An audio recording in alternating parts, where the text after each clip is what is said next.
light traffic light coalition that made up the government collapses over some fiscal issues, in part, at least according to Christian Lindner, the finance minister. I mean, this is not a good place to be in Germany. You're in a political limbo, your government's collapsed, you're trying to figure out how to make your budget work. You know, one of your engines of manufacturing, the car industry, is going through a very tough time, and now you're looking down the barrel of possible tariffs. Yeah, of course they're concerned.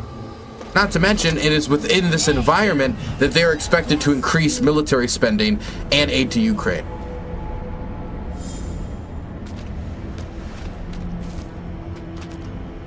Okay, let us move on, because I want to make sure we can get to some news topics, and then we'll maybe check out the like a piece of the documentary later that we just released. Okay. What do we start with? I say we start with Trump's comments on Gaza. I think that's the place to start.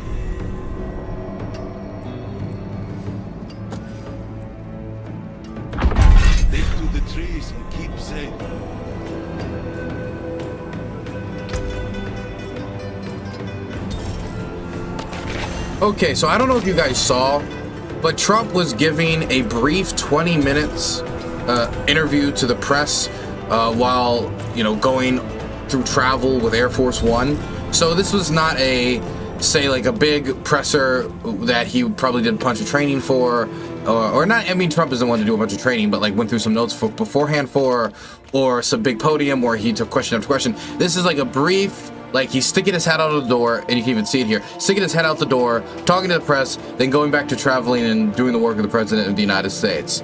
When the president, gets off the tarmac and all the journalists are screaming for them, it's that level of interaction with the press where it's off-the-cuff answers, right? So the reason I'm explaining this is to give you a framework for this answer, that this isn't some official proposal that was made at some conference. This was not something that was prepared by the Trump team, say Marco Rubio, who has recently been confirmed as his new Secretary of State, Pete Hegseth, Defense Secretary, or anybody else within his inner circle had proposed a deal and now he's formally proposing it, or they're like, okay, we're going to give you this deal, go, propose it to the public. This is something that maybe they said go test the waters with. That would be the only thing I could imagine, but an informal, off-the-cuff, just throwing a deal out there. I want to give that much context.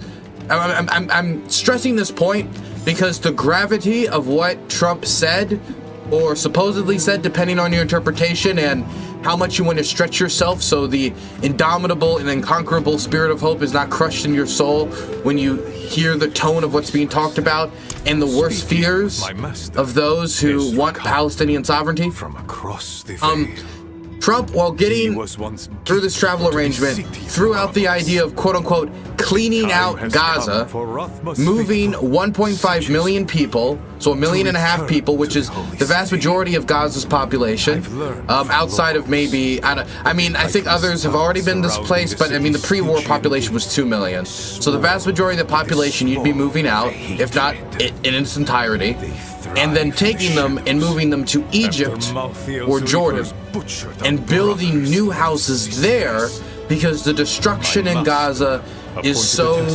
total, so horrible, that, why rebuild there? Rebuild in these new places that they could settle. And when I say clean out, the reason I'm saying cleaning out is because that's the word Trump used. This is not me engaging in, paraphrasing. This is his language. Let's listen. It's kind of hard to hear because not the best audio equipment. I'm talking to General El-Sisi tomorrow, sometime I believe, and I'd like Egypt to take people, and I'd like Jordan to take people. You're talking about probably 1.5 million people, and we just clean out that whole thing. It's over the centuries that's had many conflicts that size, and I don't know. Something has to happen. It's literally a demolition site right now. Almost everything's demolished, and people are dying there. So I'd rather get involved with some of the Arab nations and build housing in a different location where they can maybe live in peace. Temporary, or would they? So, the way he's talking about this, you know, to skip the Trumpisms and to summarize, right? Destruction in Gaza is total. It's awful. It's terrible.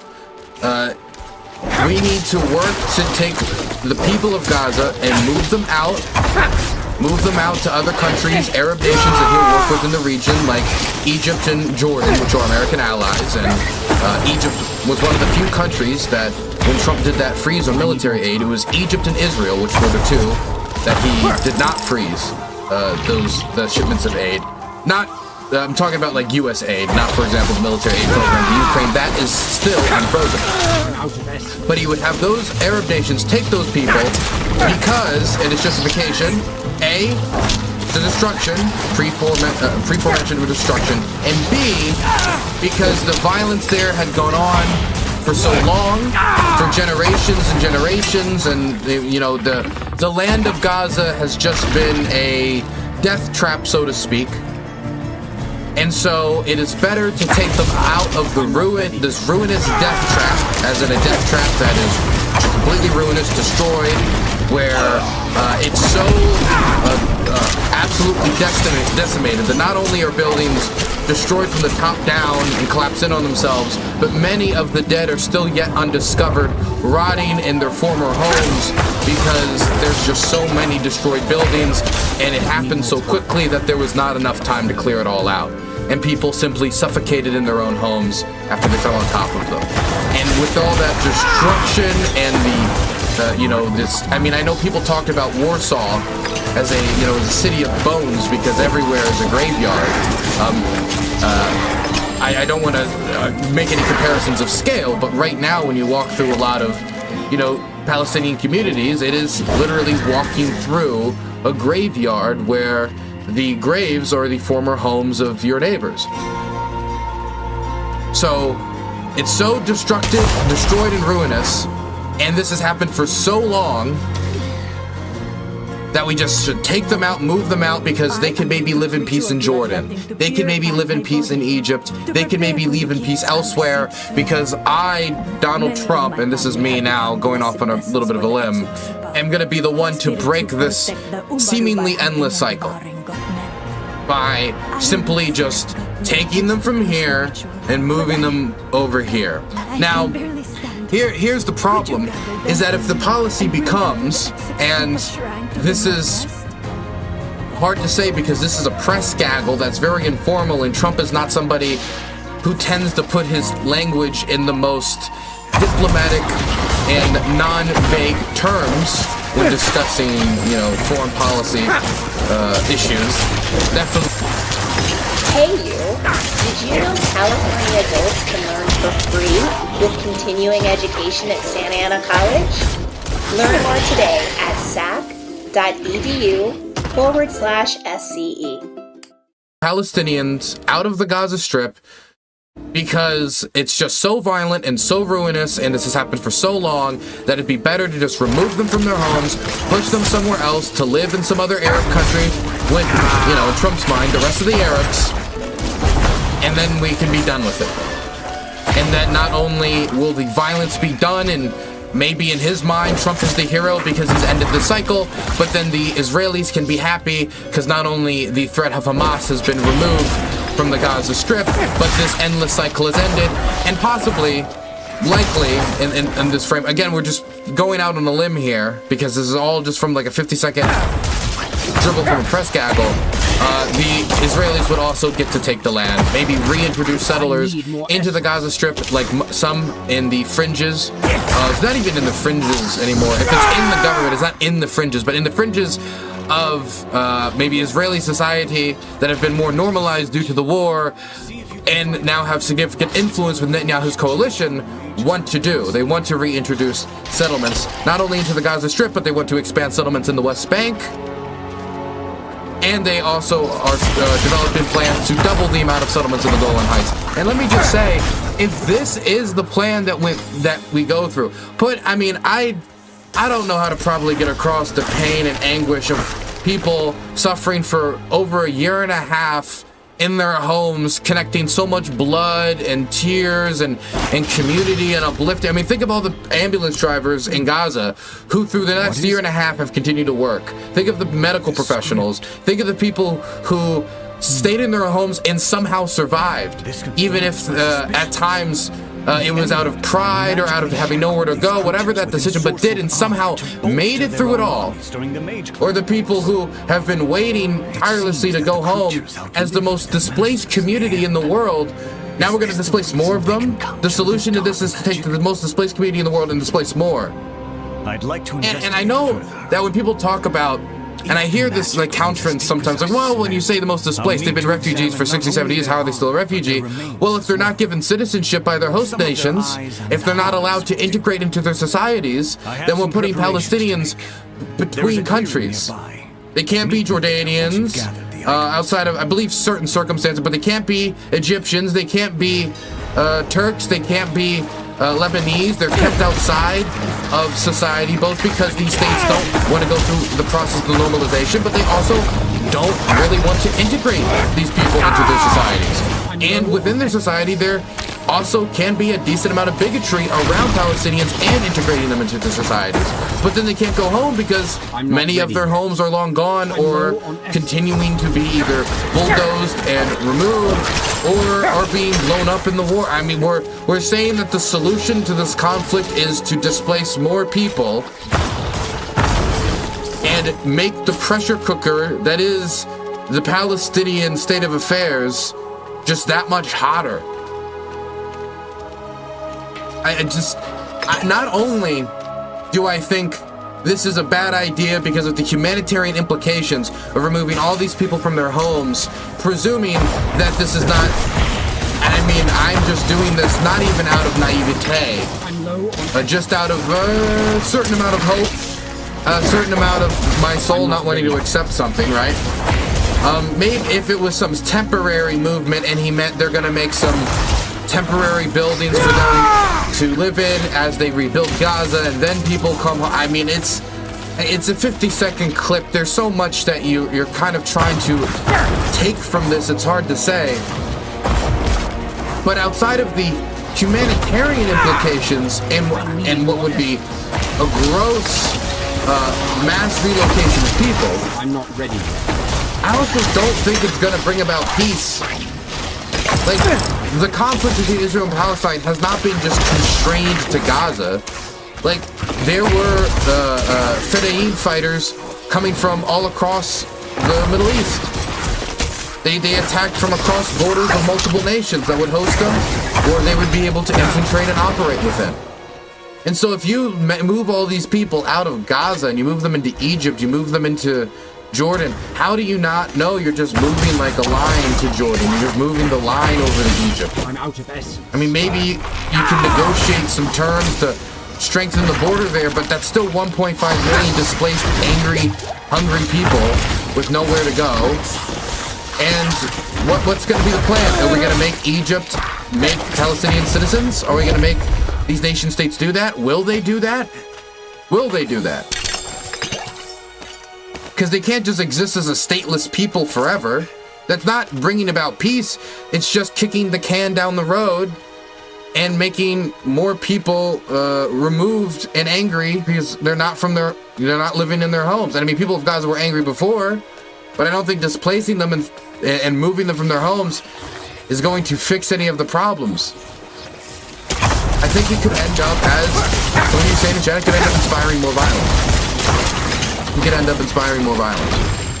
And at the same time, this came around the same day, or within 24 hours, of Donald Trump also announcing that he's going to be removing the halt that Biden put in place on the 2,000-pound bombs dropped from, F-16s that we had halted from going to Israel because we didn't want them to use them in the densely populated urban centers in Gaza because they could kill a lot of people in a 3 or 4 story building that doesn't just have either a Hamas fighter or a few Hamas fighters or even a lot of Hamas fighters in it, but also a significant amount of civilians.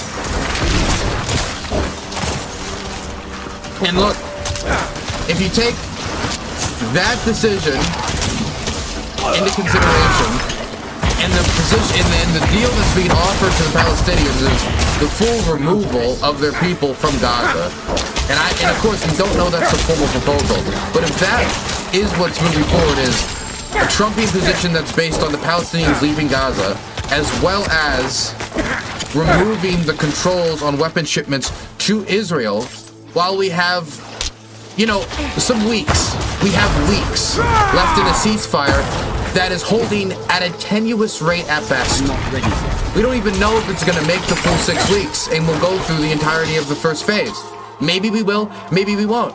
And even if we do, and we get one of the better case scenarios where it does hold for that time, we do get some humanitarian aid in, there is some respite.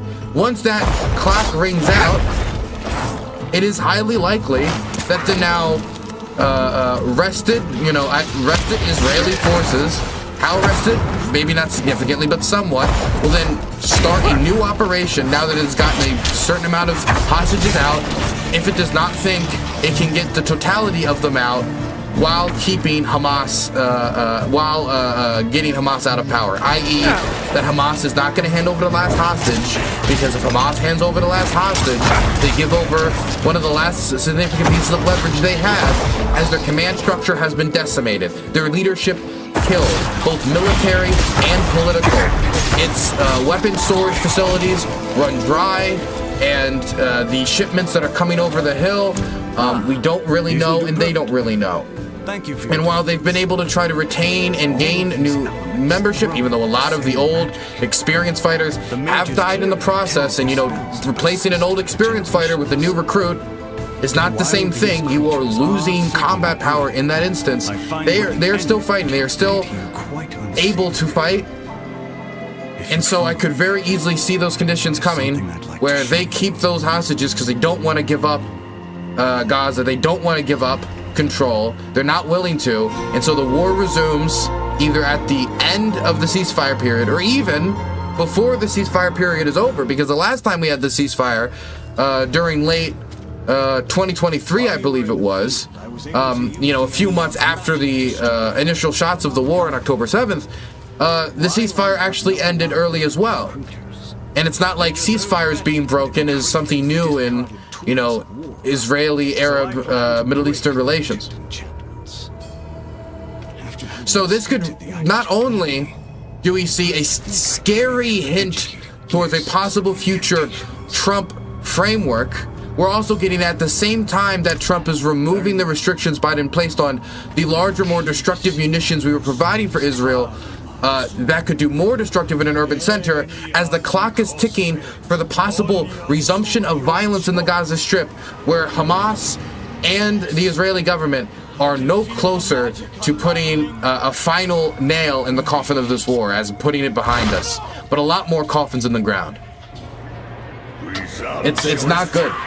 This is a bad state of affairs, and I think that the path of least resistance is this war resuming in a couple of weeks, and resuming with Trump's possible backing and 2,000 pound bombs in tow. 2,000 pound bombs in tow. Never mind. Quickly, let us leave this place.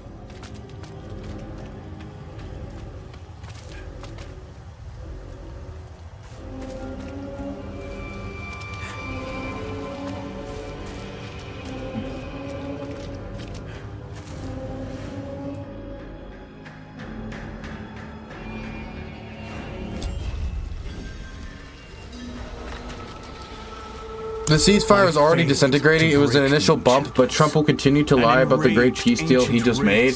I mean, it will, Perhaps I will return. I mean, it was Biden's framework, but I mean, Trump's election did create a condition for it to go through. But also, Biden's re-election could have also done the same thing. It's hard to say. Either way, though,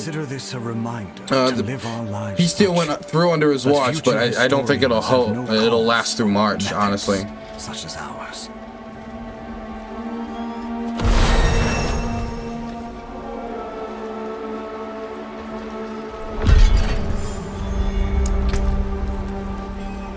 Okay, let's move on. Now that we've got that topic out of the way.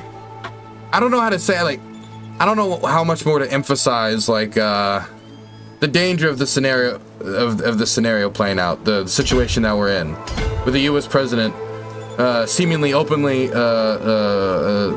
throwing out to the press, and in a press gaggle, no less, like in an informal, not formalized, like off the cuff, like he didn't even think it was a big deal, the idea of just, oh, they've been fighting over this land forever, just move them out.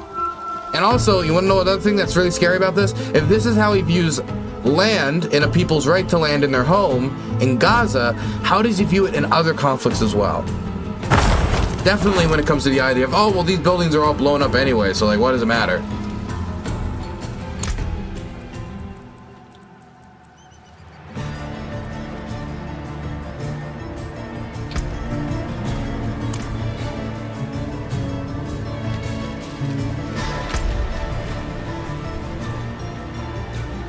Oof.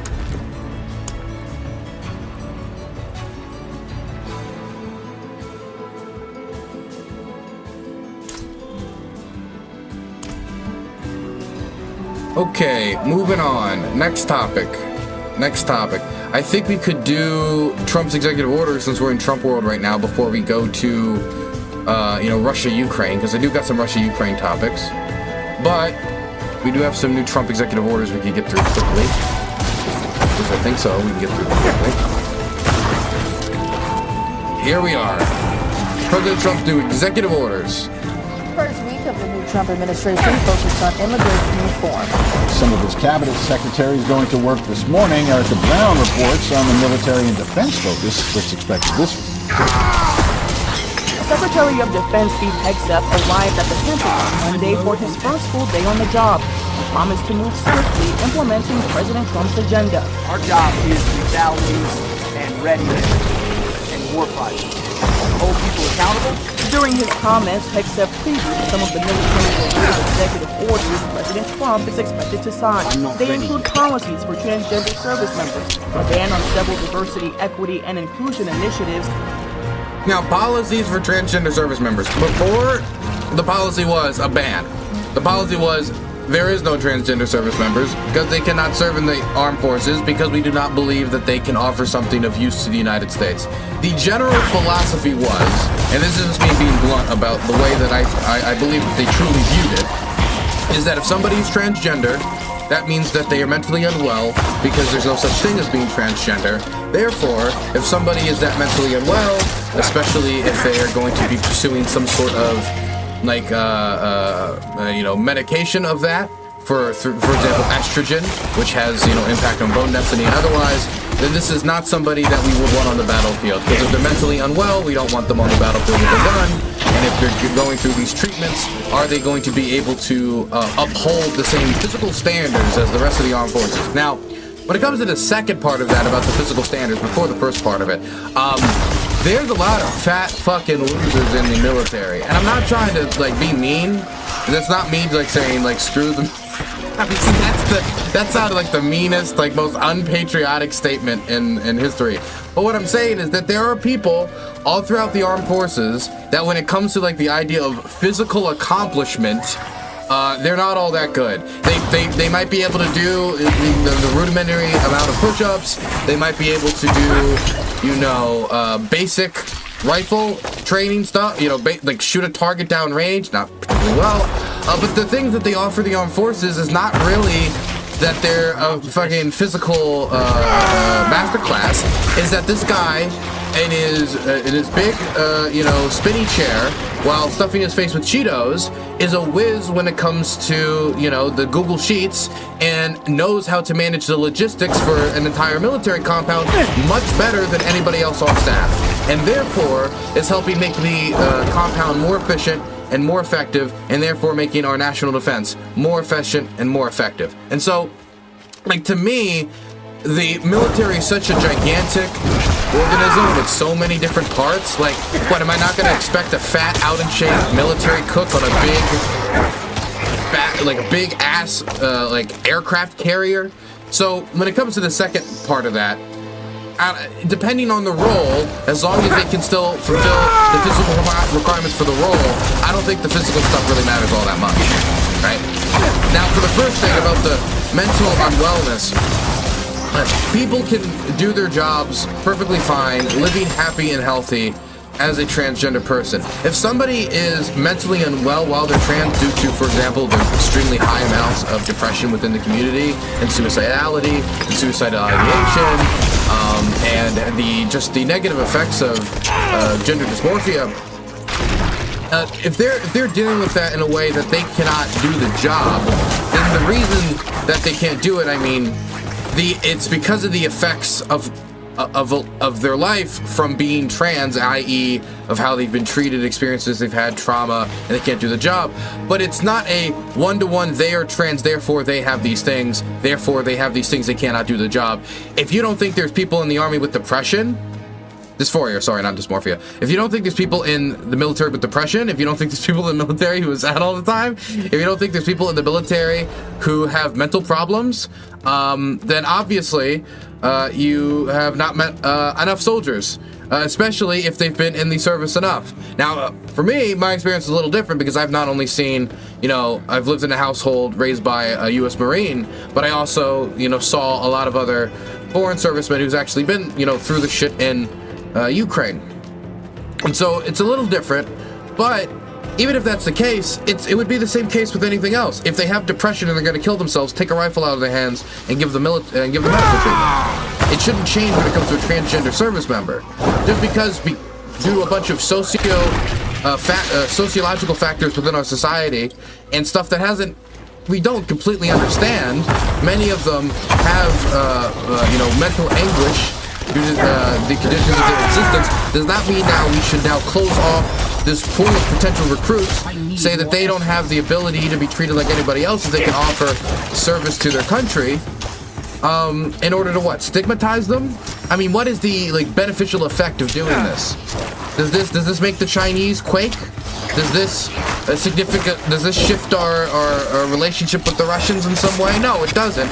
All it does is take a small, admittedly small pool of recruits when it comes to transgender people who want to join the armed forces, but it closes them off when we already have a recruiting crisis. So if they go back through with the transgender military ban, it's just going to be the same performative,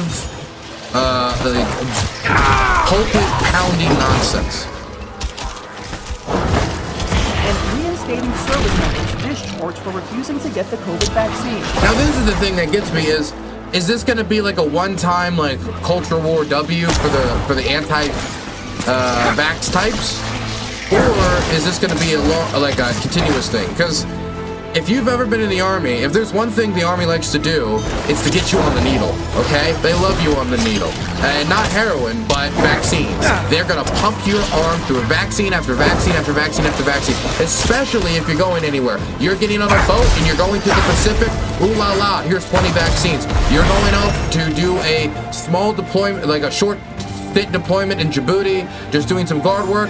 Here's a bunch of vaccines. They will pump you full of vaccines. So my question is, number one, why does this shift significantly when it comes to this particular vaccine that the requirements of a job would have it, so you would have to get it? And number two, will this be a continuous policy? We're now in the future, we're going to have people going to, Indonesia, and they're going to need to get certain vaccines because they're not from there, or they're going to be going to places where, if they just drink the water, it's going to maybe affect them a little differently, and they're like, well, it's my right not to get vaccinated. I assume for efficiency's sake and efficacy's sake, this is just going to be a one-time thing, but when you're pushing RFK up there, and you start to set a standard, and you advance a cultural movement and phenomenon, it can have downstream effects that you might not have originally intended. Please. The president is also expected to sign an executive order building an Iron Dome missile defense shield for the United States, similar to Israel's Iron Dome shield. On the immigration front, President Trump is declaring victory after a weekend standoff with Colombia over return flights of undocumented migrants. We'll get to this in a second. An Iron Dome defense shield. Is this the best use of America's resources? Mind you, the Republican Party is supposed to be the party of fiscal responsibility, and I'm not saying that there shouldn't be any air defense system in the United States, but we're also talking about how the United States is, overstretched. We're spending money on too many things, that we need to be more careful when we talk about how we spend our time, political capital, and our resources, that it's not endless.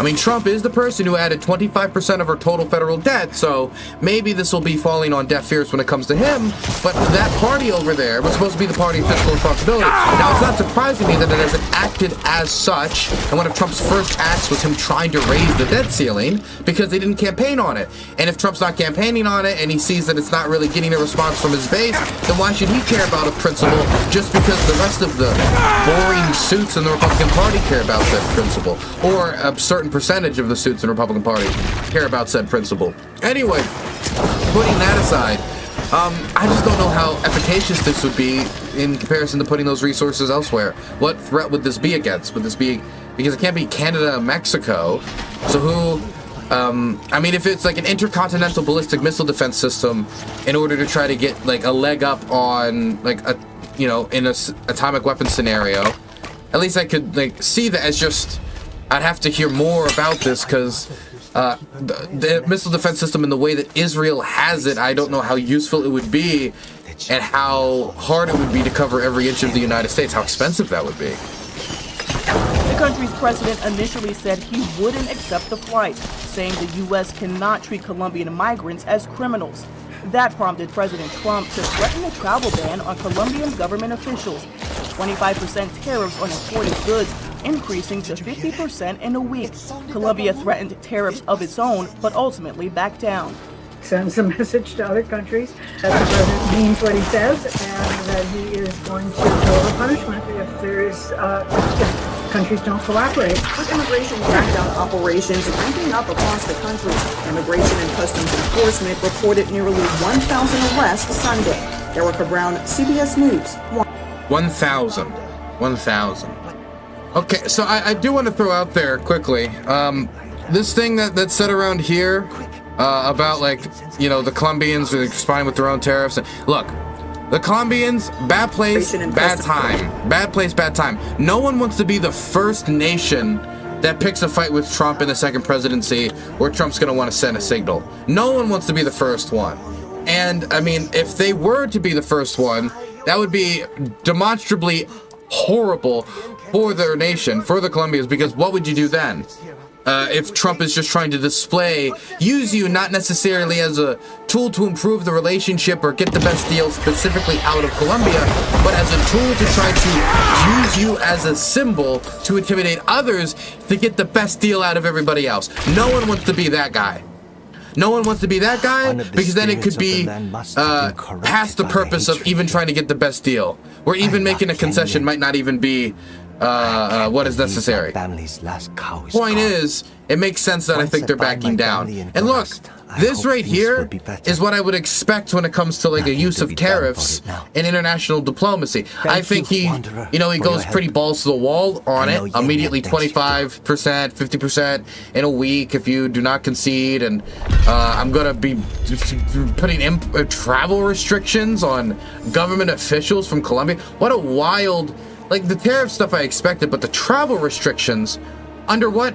It's just whatever means you have to retaliate, you retaliate with. There's not a rhyme or reason or anything that's connected to it. Oh, you're doing this when it comes to migrants in our nation. Well, then we're gonna place this when it comes to traveling to the United States because we're angry with the relationship of how our peoples are moving and No, it's just nope. We're gonna stop the government officials from moving around.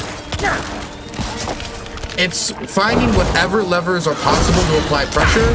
There's not really a principle behind the specific application of pressure or a symbol even necessarily being sent through a specific thing, because Trump will just openly tie it. Where it's for example, I could see Trump doing something where the Mexicans don't agree to make a deal with the United States, so the United States says fine, we're going to retaliate by putting these sanctions on imported well, actually, this is a better example when it comes to Greenland. We're going to put a sanction on your imported fish product. Now, what does the imported fish product have to do with, you know, not them listening to whatever Trump concession when it comes to, you know, moving ships along the Arctic? Very little, very little.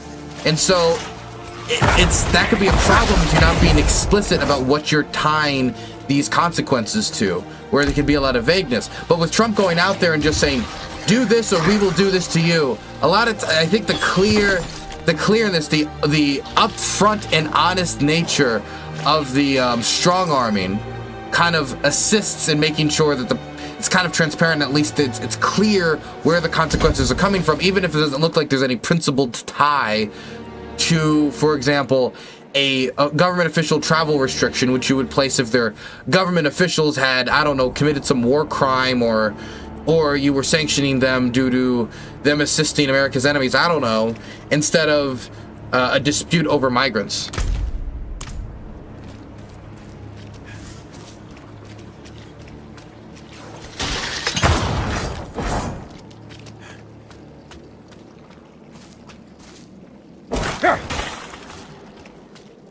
I don't understand the narrative that's Colombia back down. Well, let's, you know what?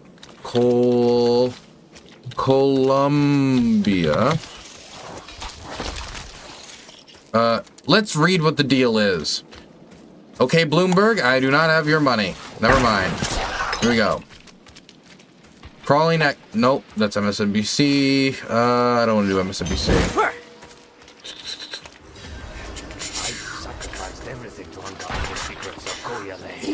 Fine, we'll do MSNBC. A brief standoff between President Donald Trump and Colombian President Gustavo Petro ended with Donald Trump claiming victory Sunday with the announcement that the South American country had agreed to accept its citizens deported on U.S. military planes. Though MAGA World had misconstrued Petro's position as an opposition to deportation quite generally, he objected to U.S. military planes being used. He had demanded that Colombian migrants be treated with dignity. A migrant is not a criminal and must be treated with dignity that a human being deserves, Petro said in a post on X. That is why I returned the U.S. military planes that were carrying Colombian migrants in civilian planes without being treated like criminals. We will receive our fellow citizens. For a fleeting moment, it looked like going after Trump was a political risk Petro was willing to take. Responding to Trump's announcement that he put tariffs on Colombian imports that would start at 25% on all goods and quickly rise to 50%, and promised a travel ban and immediate visa revocations on Colombian government officials and all allies and supporters. I didn't even hear the second part. And all allies and supporters? What does that even mean? This is just like a random scattershot of just visa restrictions. Petro responded on X that those sanctions do not scare me, and said that Colombia is not anyone's colony. At one point, Petro even equated Trump with a white enslaver. I resisted torture, and I will resist you, Petro said at one point in Spanish. I don't want enslavers near Colombia. We had enough, and we freed ourselves. What I want for Colombians are lovers of freedom. Colombians are lovers of freedom. If you cannot stand beside me, I will turn elsewhere. He added, you may kill me. Jesus. You may kill me, but I will survive through my people, who existed before yours, in the Americas. We are the people of the winds, the mountains, the Caribbean Sea, and of freedom. But in the end, the lofty Latin American resistance rhetoric was for naught. White House Press Secretary Caroline Leavitt said Sunday that Colombia had agreed to all of President Trump's terms, including the unrestricted acceptance of all illegal aliens from Colombia returned from the United States, including on U.S. military aircraft without limitation or delay. The Colombian government issued a face-saving statement claiming that its impasse with the United States had been resolved through diplomatic efforts. We will continue to receive Colombians deported under conditions that guarantee dignity and respect as citizens with full rights. Sunday must have been especially challenging for Latinos who said they voted for Trump believing he would improve the economy and didn't. Okay, I don't need to hear fucking MSNBC's spin about it.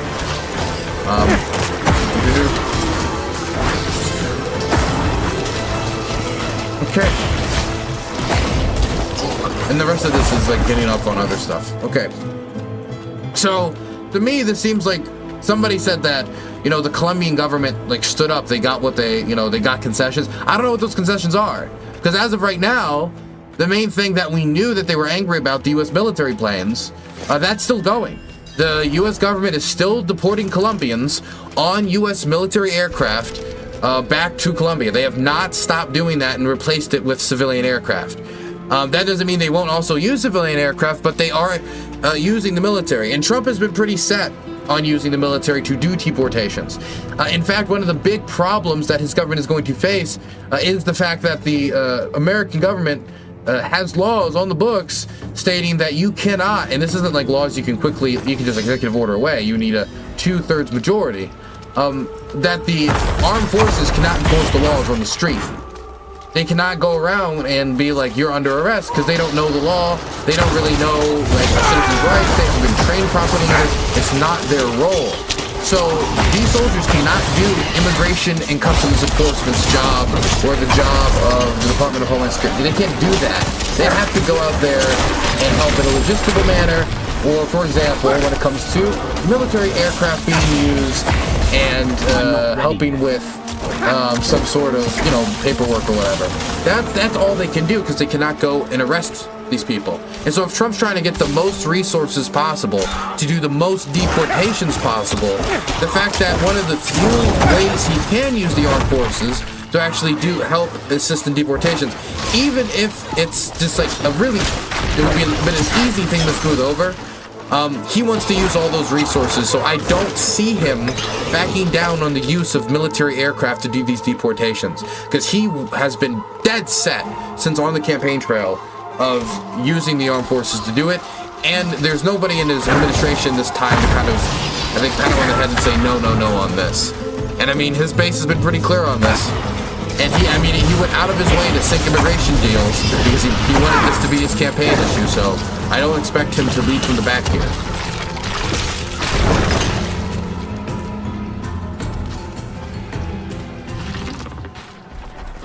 They sent their presidential plane to receive their deportees, so what the Colombians are doing is they're going to send their own planes to pick up their own deportees instead of the military planes doing it? Is that what you're saying? Because if that's the case, that's not a concession. Like, that's you putting in more work because the Americans won't switch out planes. Like, I guess you could say it's a concession because they'll allow the Colombians to deport their migrants themselves, but I don't think it's kind of hard to say that, it's a concession to get the Colombians to do the deportations themselves. It's a compromise. I guess it's a type of compromise. The type of compromise. If you want to view it that way.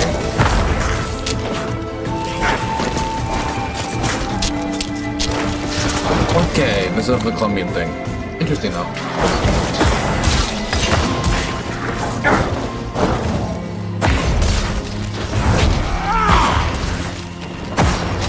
Weren't they offering to do that even before the whole standoff? Maybe. I actually don't know. And I mean, I find it hard to believe that Trump was like, no, the Colombians are going to deport the Colombians for me. You know what? Out of the good nature of the MAGA movement, I will allow the Colombians to deport themselves. I don't think that's a particularly big concession by Trump.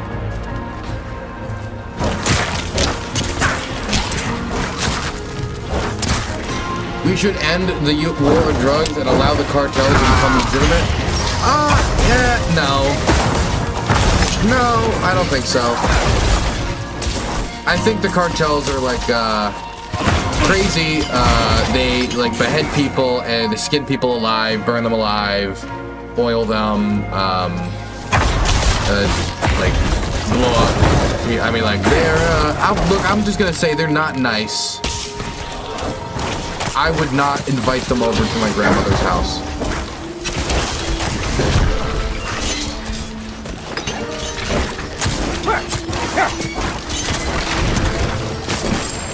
Okay, let's move on. So I put in the title quickly. I said we were going to do foreign policy after this. Maybe we shouldn't go straight to Dave Rubin. It did say foreign policy. I did say Ukraine. I don't want to be a liar, do I? Look at the Medius video they explain. Medius video. You mean they explain the situation in Colombia?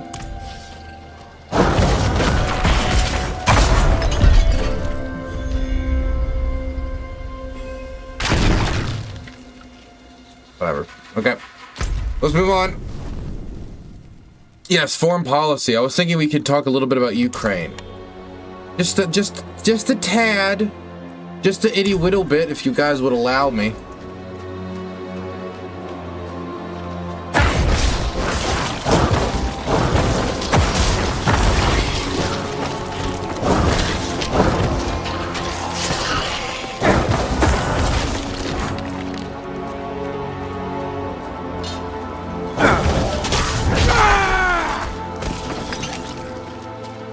Okay, let's talk Ukraine. We got a few topics to talk here. The first topic I wanted to start with actually has to do with the newly appointed governor in Kursk. So the last governor of Kursk, he's out. Apparently not great. Need somebody else to do the job. So who's this new guy? Well, don't worry. He's in the job, newly appointed by the Russian government to go, keep the situation under control as the Ukrainians continue to occupy Kursk. And the deadline that was set by the government, that was set publicly by the government, for the military to push out the Ukrainians out of Kursk has come, and it has passed. The Russians said that they were going to push the Ukrainians out of Kursk by January of this year.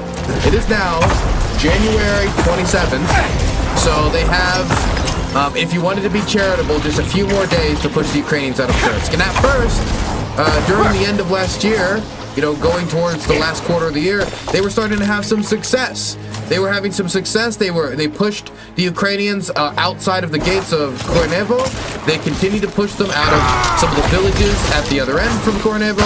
And they really had some success when it comes to that area of the front, when it comes to the western side of the Sudza excursion. They did push a little bit up north, and they did push a little bit in the southern east part as well.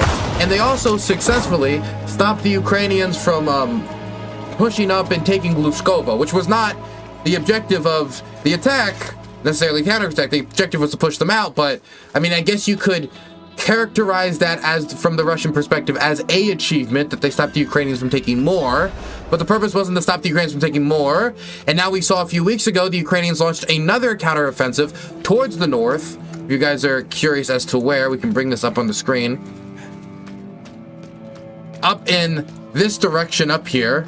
They took a little bit of this land back. A few of these villages up here, they took some land back. And so it doesn't look like they're going to be taking the Ukrainians, pushing them out of Kursk. They've taken roughly 40% of the Kursk area that the Ukrainians originally took back during last year, back from the Ukrainians. But that 40% number really stopped moving a few months ago.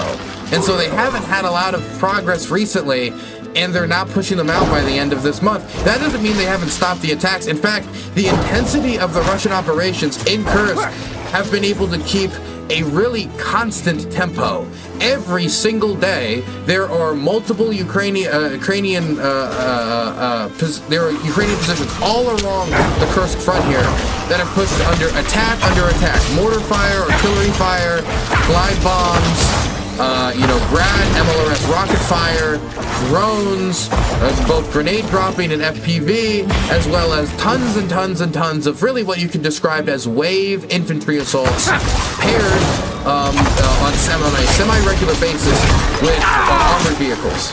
And it's one of the few parts along the entire front where armored vehicle assaults are regularly common. There are still armored vehicle assaults elsewhere, but this is the place, considering that Russia has burnt through its tank fleet, burnt through its BMP fleet, burnt through all the Soviet air fleets very quickly, and they don't want to get rid of the rest of them. This is one of the few places that they think is significant enough when it comes to the domestic front and for how they want to negotiate and what chips they want the Ukrainians to have when they actually sit at the table, that they're willing to expend these modern BMPs, the more modern constructed BMPs, the T-90s, and the old Soviet gear for those doing those, wave assaults. But it hasn't worked. And it hasn't worked. Now, in the grand scheme of things, this in and of itself isn't going to change the dynamic of the war, as in, you know, it is true that the Russians have had to spread the troops out across the entire border with Ukraine now out of fear of more incursions, so that helps the Ukrainians. It had to divert some troops that did help the Ukrainians. You could ask if it would have been more cost effective to just have them defend elsewhere if the goal was to divert troops from the Donbass, but you could try to say it was dual purpose or whatever. Whatever the purpose, though, if you want to narrow it down to, it's not going to end the war overnight, but it also doesn't look like it's going anywhere, even though the Russians said they were going to push them out. And one of the real effects it is having is on the people who actually lived in this area, on the people who actually live in the Kursk area, and they had to evacuate from Glushkovo. They had to evacuate from all these areas. The hundreds of thousands of Russians who have left their homes after being told a few years ago that this was going to be like a few weeks and they were going to take Kiev, and then they saw, you know, Ukrainians posting TikTok videos in their dacha, right? I need more time. So it's a little bit of a difference, a little bit of a shift to what was supposed to happen. The great unconquerable Russia had some of their cities, even if very small, or at least this one mainly, conquered. And the people who live there have had to live with the government telling them, just wait, just wait, just wait, don't worry, don't worry, don't worry. Because the Russian belief was that eventually, by pushing everywhere, somewhere along this gigantic front line, the Ukrainians are going to break. That was their belief. It hasn't happened. It hasn't happened. And while the incursion into Kursk did take away resources that could have maybe been spent elsewhere better, according to your perspective, I'm not going to pretend to be, an expert. Of course, I have my own beliefs, but I will not. I'll keep them to myself at the moment. At the end of the day, it wasn't enough. And so they haven't been able to push them out, and the people living in that area are still displaced. So what do you do if you're the new guy in charge of this mess? If you're in charge of the one region in Russia that has territory in Russia occupied, what do you do? Well, obviously, the people who were just told they're going to get their houses back but are not getting them back are going to be a little upset.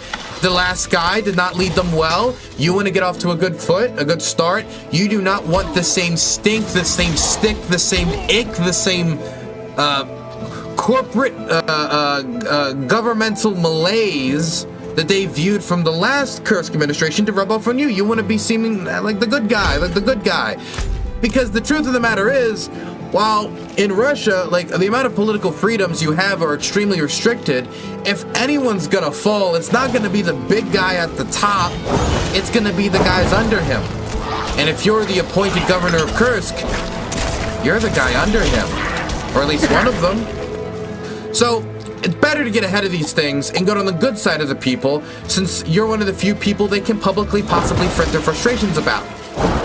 And so he went and he wanted to have a public meeting with them to answer questions and to let them know the situation, so he could maybe, seem direct with them, make it look like, look, I'm listening to your concerns, get on their good side, make them look attentive. But after waiting for so long to get their homes back, when they were told they were going to get them back soon, for a war that many of them probably were not that enthusiastic about in the first place, he did not get a warm welcome yesterday morning. And so we're going to listen, not yesterday morning, 48 hours ago. So we're going to listen to the governor talk to the people and how the people responded to him.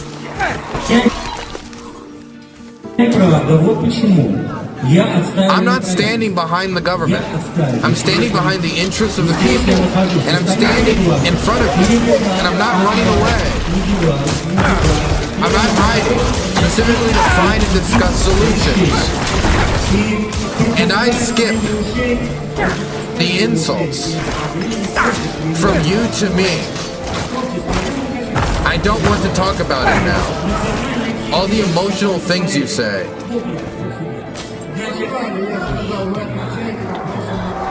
Please stand up. Okay, now he's asked for a question from the crowd. He said he wants to skip the insults and skip all the emotions. And he just points to a person in the crowd to ask him a question or an inquiry of some sort. You're not for the people. Stop the fairy tales. Nothing else.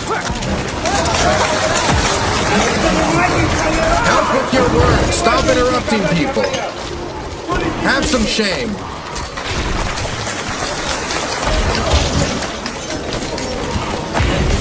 I'm not here to defend the government. I'm here to truly listen to the people. For 6 months. By the way, when he says that, you get the people in the room are talking to each other. That's more dangerous, almost, than the yelling. The fact that they're yelling and clapping and like in reaction to this is a fairy tale. With this government? I'm not here, and he's not even making it his voice. I'm not here to defend the government. And he's saying, "Oh, it's the vague government's fault." Who in the government? I don't know. It's the government. And as they rail against him and they clap, as he talks and he's trying to reel them in, you can hear them chattering. You can hear them speaking. He's already lost them.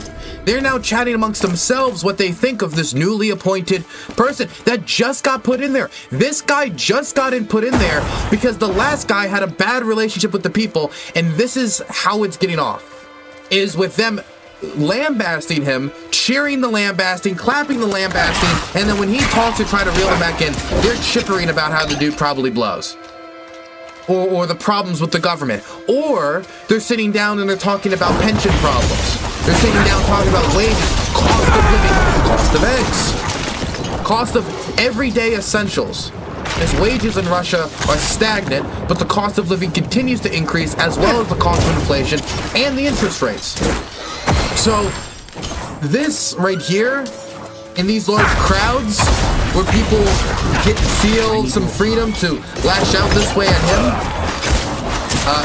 these are dangerous moments of discontent. Because a lot of times when it comes to like the buildup of opposition or anger, a lot of times we get this image in our head that it'll be like a slow raise and then it'll reach a peak and then it'll all come down. Sometimes it'll boil and boil and boil until it is very hard to see whether a breaking point is coming or it's not coming, and it all shatters. Almost like a balloon popping all at once. And so I'm not saying that that's coming. All I'm saying is that this is the type of stuff that makes, let's just say, Kremlin antsy.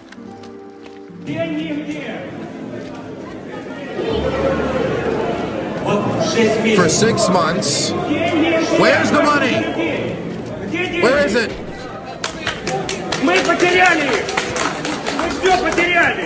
We've lost everything. We bought a flat for our grandmother. She can't go there. There's nothing in it. What are we supposed to do? The knights here suffer from a horrible vice. I was accused of interrupting. Please. How are we going to solve this? Any compensation? It's as I said to me. We all need it. It's obvious. I understand it's obvious. People lost everything. And now they get certificates with no basic finishing. People sleep on mattresses. Your time is coming, brother. The $150K that were given out were spent on rentals.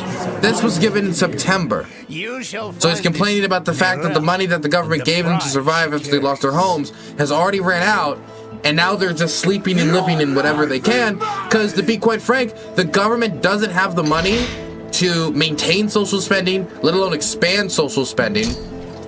Or, I mean, if they don't have the money to spend on the people who are right now getting displaced so they can continue living and spending on rentals, oh my God, where's they gonna get this is something that they could be chatting about in this room. These are like logical questions. If they don't have the money to allow us to live right now, where is the money gonna come from to rebuild our homes and our villages once the day comes that we actually get to return home? And it's in these environments, you know, while they're chattering amongst themselves and the governor has completely lost control of the room, where those conversations possibly could happen. That's dangerous for the government. What I've asked of you is more important than my immediate safety.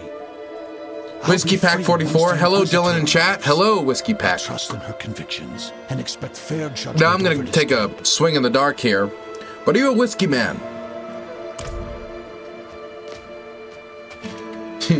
Do you like the amber current? flowing in your veins. I'm back. Where are these people from? Oh, these are from Kursk.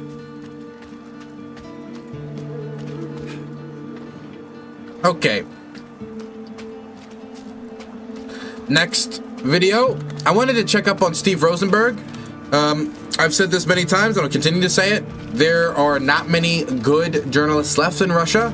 Most of them have been scared out or scared into silence. But there are a few, and one of the good foreign ones is Steve Rosenberg, who not only continued to grill Putin at those, you know, kind of, how you could say, what's the word for it?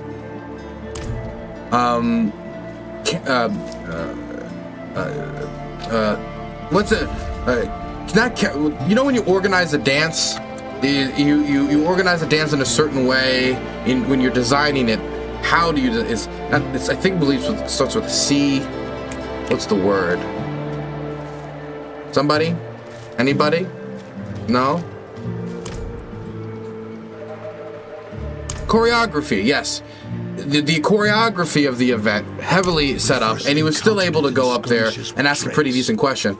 This is the question that he was able to get instead of this time directing it towards Putin. He directed towards the current president of Belarus, depending on who you ask, they'll give you a different answer which one.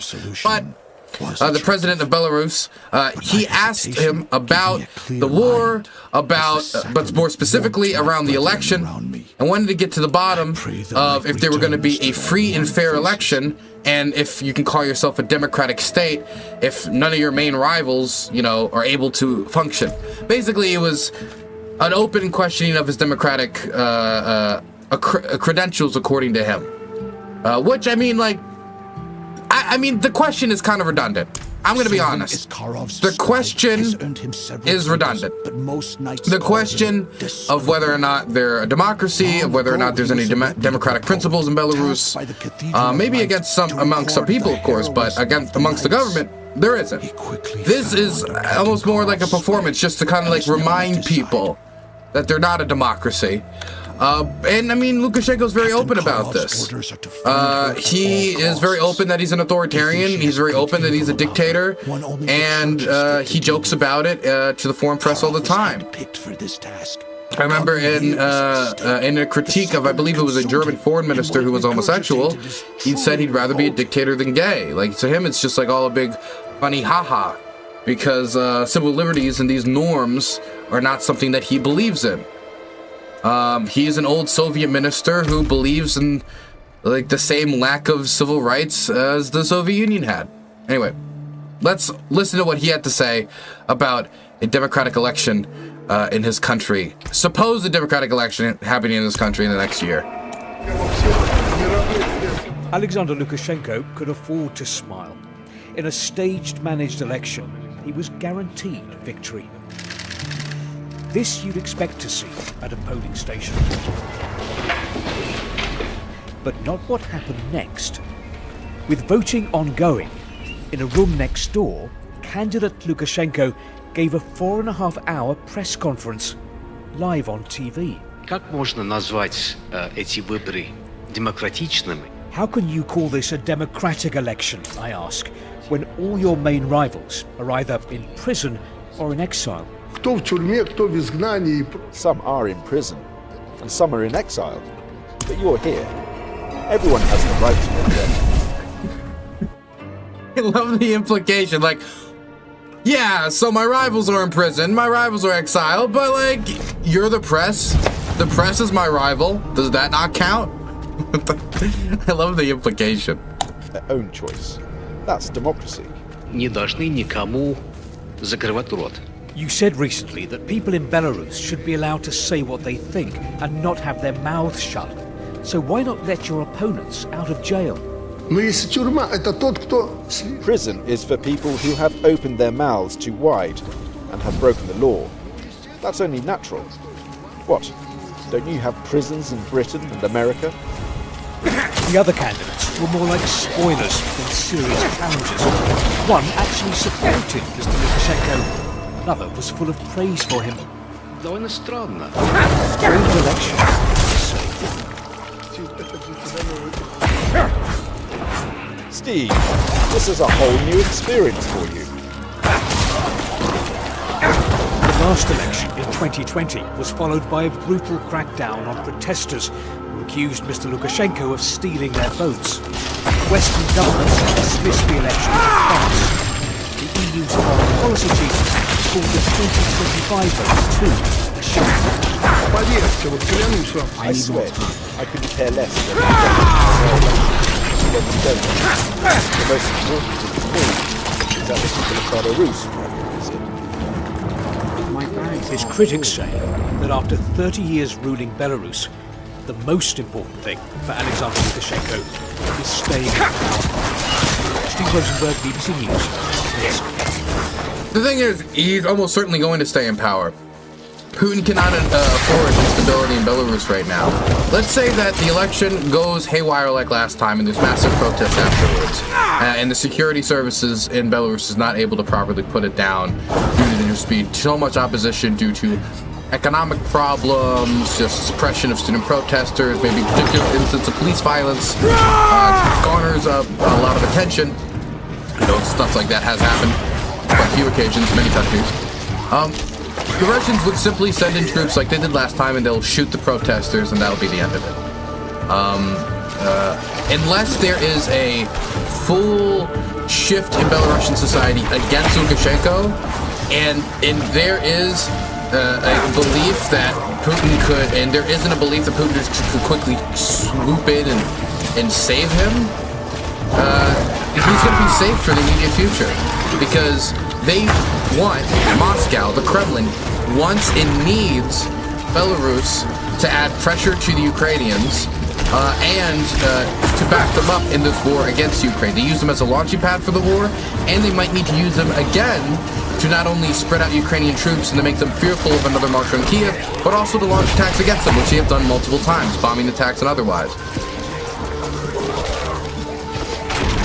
So they will go in and they will support them, no matter how bad the protests get or how bad the opposition gets. In Syria, it's going to take a lot longer to move those resources in place. Belarus has an interconnected highway system with Russia. They can move the resources over much more quickly, and they already have a decent amount of resources and assets in the country.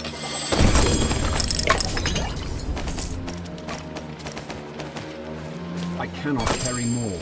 Now, of course, that doesn't mean it couldn't be a if it was a big enough problem and they had to keep troops in the country to suppress rebellion against their rule, then obviously the Russians having to dedicate like a 30, 40, 50,000 troops to, hold Belarus would not be helpful to them at a time where they need those troops desperately elsewhere. Especially if the troops they're going to send over are going to be newly pushed into service conscripts who don't know what they're doing because they're going to need more experienced troops elsewhere. But I mean, we're completely thinking about even in the worst case scenario. I don't think Lukashenko's going down in the near future. Actually, I would think when the war ends, it's more likely he goes down. Either because if the Russians lost, he's not going to have the Russians to back them up anymore. He's already despised by his own people, and the order that he could use to counterbalance against the West is now gone. And so his regime could have a very short shelf life. But even if the Russians win and they get everything they want, then the amount of leverage that he had because of the conditions of the war is now gone. The amount of concessions he could get out of the Russians when it comes to subsidies is gone because of the leverage of the war being gone, and also because the Russians are going to be desperate to rebuild what's going to be a very shaken economy due to the commercial banking sector and other aspects of it being carved out to make way for the war. And so Lukashenko's government, already not particularly popular, is going to have to deal with a decrease in subsidies and increased pressure from the Kremlin to concede to more of their terms, because Moscow always wants more and more control over Minsk. The more integration, the better, at least in their eyes.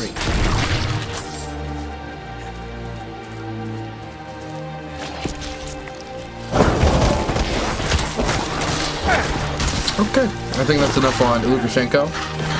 We'll see the fallout of the elections in the near future.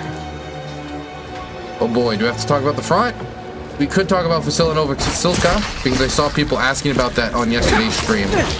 So I think giving an update on that only makes sense.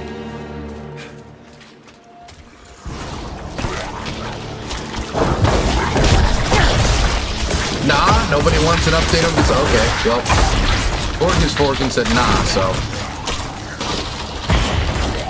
Forg, I don't know how to say your name.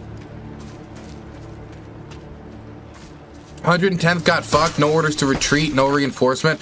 Nobody wants to be like nobody wants to give the order to retreat. And they don't have the reinforcements to give. And so they just hold, but... I mean, look, they're saying that they still have troops in the outskirts of Vasilyanova Silka, but I don't know how much I buy that. I mean, it's possible. But, I mean, they've been pushed out of the vast majority of the city. It's pretty bad. City, town, it's like 5,000 people. Like, what's the town before the war?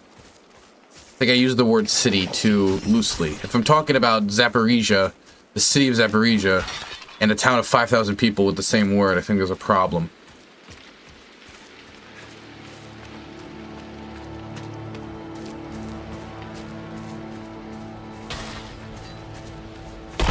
Okay, let's just talk about the situation around Vasilyanova Silka, because I do want to talk about it. It's pretty bad, and we need to go through an update. So, we've already given updates all along the front on other parts of the stream. Not this stream, but other streams recently, but I'll give a quick one.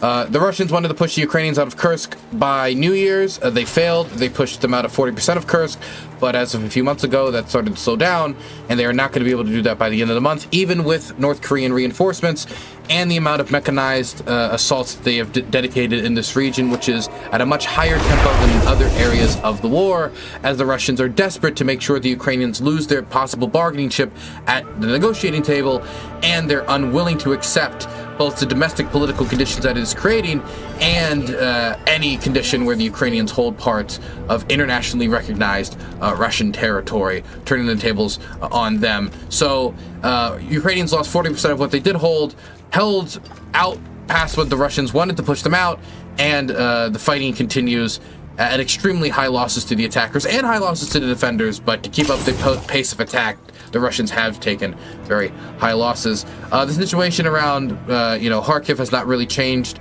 all that much. I mean, the last major movement on this axis, I think, was the retaking of the aggregate plant in the south of Volochansk months ago. Yeah, if I remember correctly. So there hasn't been much activity up here. I mean, there's been activity, just haven't been much movement up here. Situation in Kupiansk is the same as it was before. They are continuing trying to push southward past Kupiansk down in the direction of Donetsk, but they've been able to not really get that far in this direction. In fact, the Ukrainians are holding them right here, and so they've been unable to continue to push down, and so they've still been in this kind of, I don't want to say cauldron, because it's not a cauldron, but they're held on two sides, and so it's an area where they're taking, a significant amount of losses, but they are still trying to push in the countryside over in this direction. They have been unable to re-enter Kupiansk itself, but are trying to push past the Oskil River, over it, and try to push on into the general Kharkiv region anyway. Now, this hasn't had a particularly successful amount of breakthrough success. We've gone across Oskil, now we're moving towards the city of Kharkiv itself again. But it has had some success in some of the patchworks and villages in this area as they continue to try to fight through a lot of these areas, which have a decent amount of foliage and tree lines and villages they're going to hop through over and over if they intend to do that. Not to mention, supporting these operations over the Oskil River is going to be logistically difficult. Now, the situation around Toretsk, first Chasiv Yar, not good. The Russians have captured roughly 50% of Chasiv Yar at this point, and they're fighting well into the city center.